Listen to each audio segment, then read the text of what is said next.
మహారాష్ట్ర పూణేలో వెలుగు చూసిన మైనర్ యాక్సిడెంట్ కేసు దేశవ్యాప్తంగా సంచలనం రేపుతోంది. ఆదివారం నాడు 17 ఏళ్ల కుర్రాడు అత్యంత ఖరీదైన పార్షి కారును వేగంగా నడపడంతో అది కాస్త అదుపు తప్పి బైక్ నుండి కొంది. ఇక ఈ ప్రమాదంలో సాఫ్ట్వేర్ ఇంజనీర్ అయిన యువకులు మృతి చెందారు.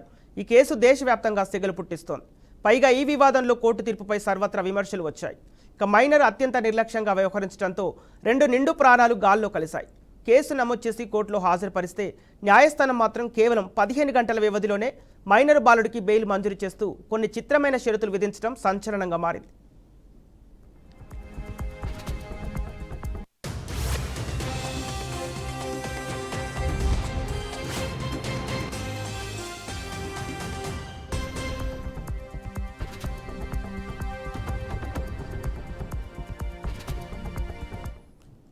ఇక మృతి చెందిన వారు అనీష్, అశ్విన్ ఇద్దరు మధ్యప్రదేశ్ చెందిన వారని, వారు ప్రస్తుతం పూణేలోని ఒక సాఫ్ట్వేర్ కంపెనీలో పనిచేస్తున్నట్టు తెలిసింది. కారు స్పీడ్గా వచ్చి ఢీకొట్టడంతో అశ్విన్ గాల్లో 20 అడుగుల ఎత్తుకు ఎగిరి కింద పడినట్లు ప్రత్యక్ష సాక్షులు తెలిపారు. అనీష్ రోడ్డు పక్కనే పార్కు చేసి ఉన్న కారును ఢీకొన్నాడని, వారిద్దరూ స్పాట్లోనే చనిపోయారని ప్రత్యక్ష సాక్షులు తెలిపారు. ఇక ప్రమాదం గురించి సమాచారం అందుకున్న వెంటనే పోలీసులు సంఘటన స్థలానికి చేరుకొని సహాయక చర్యలు ప్రారంభించారు. అశ్విని, అనీష్లను ఆసుపత్రికి తరలించారు. ఇక ప్రమాద సమయంలో కారులో 3 మైనర్లు ఉన్నారని, యాక్సిడెంట్ జరగడంతో వీరిలో ఒకరు పరారు కాగా మిగతా ఇద్దరిని పోలీసులు అదుపులోకి తీసుకున్నారు. వారిపై కూడా కేసు నమోదు చేసి కోర్టులో హాజరుపరిచారు.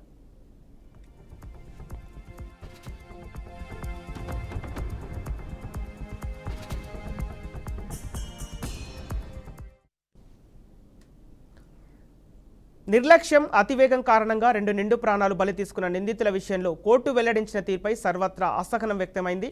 ఇద్దరు చనిపోవడానికి కారణమైన మైనర్కు కోర్టు కేవలం 15 గంటల వ్యవధిలోనే బెయిల్ మంజూరు చేసింది. పైగా నిందితుడిని రోడ్డు ప్రమాదాలపై వ్యాయాసాలు రాయమని ఆదేశించింది. ఇక అంతేకాక 15 రోజుల పాటు ఎరవాడ పోలీసులతో కలిసి సిగ్నళ్లలో ట్రాఫిక్ సూచనలు చేయాలని ఆదేశాలు జారీ చేయడంపై విమర్శలు వెల్లువెత్తాయి.